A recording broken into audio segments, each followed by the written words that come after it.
I'm going to say something that will be like kindling to the fire of analytics folks. Uh-oh. Never really want to go at the analytics folks. Yeah, baseball guys because you know what they have? Coaches. Numbers. Yeah. They have numbers. They love it. They have certainties and odds and all that sort of stuff. You don't go at people with numbers. Nope. You just don't do it. Nope. You shouldn't do it. I'm about to do it. Yeah, let's go. As you should. Because I've got a gut. Figuratively. That's better than the numbers, maybe. Yeah, less of a gut at age 56. You know what I mean? Listen, I don't understand this going for 2 when you don't have to.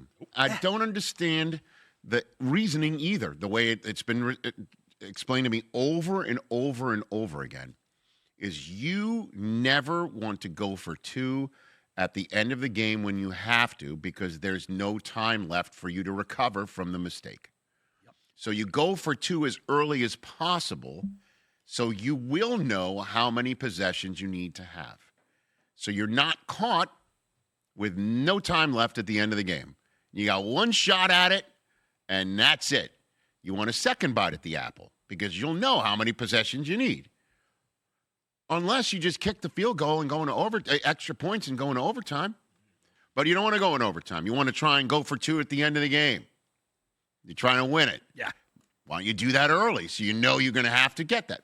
Because my answer is because you're then chasing points. You're now putting yourself in a position of why would you want to know how many possessions you have left by going for 2 when you don't have to, when it puts you in a position of needing more possessions than you might actually have to need. You understand what I'm saying? Oh, yeah. I do.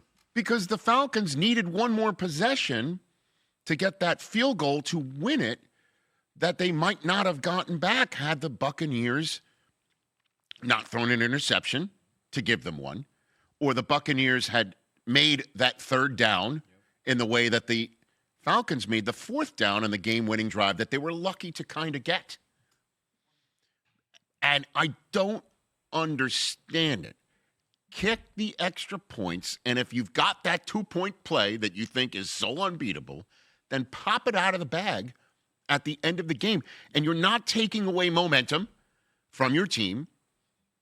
Because, again, that's the gut feel. You push back about, it's deflating to your team to go for 2 so soon, knowing you now need extra possessions. Some teams are going for 2 to see how many possessions they need the rest of the game with like 5 minutes to go in the 4th quarter when you kind of know there's not many possessions left. Exactly. You can kind of guess how many possessions you have left based on how much time's left. Now you're needing another one if you don't get the 2-point conversion when you're going for it, just to find out how many possessions you have left. And I understand this makes no sense to an analytics person, but to somebody else with a set of eyes and some guts, I think it makes sense. Yeah. I don't understand it. They don't measure momentum, which, there's no quantifying metric for momentum. Well, we can watch it and we can feel it. And like you said, the whole factor of the deflation. Oh, man, now we're down. We didn't get the 2-point. Oh, geez. Now we're down 9. Right, now you're having to go onside kicking because you've done this. Pressure on yourself. Yep. So I understand, I guess, if you're doing it maybe with,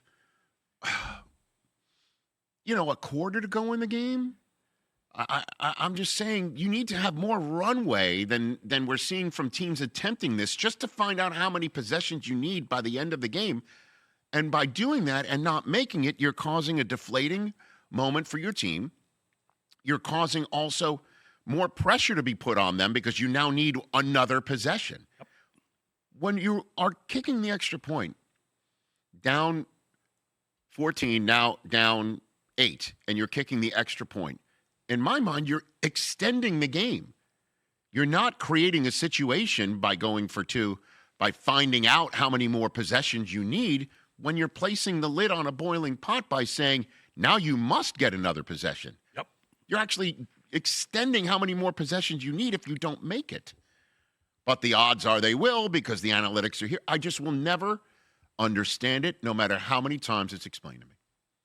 And I know the math people are looking at me and saying, you don't know what you're talking about. And I might not be because I was way more verbal on my SATs than math. That's all of it. Well, That's all it was. Pretty much. Makes sense to me. Extra points are made at a 90% clip now. Yeah. Take Yeah, the and one of the points I saw a couple weeks ago was like, oh, well, it's a greater than 50% chance of, like 90%. If you just kick the extra points, you're going to tie the game. Why are you risking needing more possessions just to find out how many more possessions you need? Make it make sense. I don't understand it. Doesn't make sense. Unless the odds are something I don't understand. It's like the baseball Which guys is are pitching. possible. Yeah, 'cause you but don't know odds that. are I'm right because that's the way it works on the Rich Eisen Show. All right? Hey, you made it all the way to the end. Thanks for that. Check us out every single day streaming live on Disney Plus and the ESPN app 12 to 3 Eastern.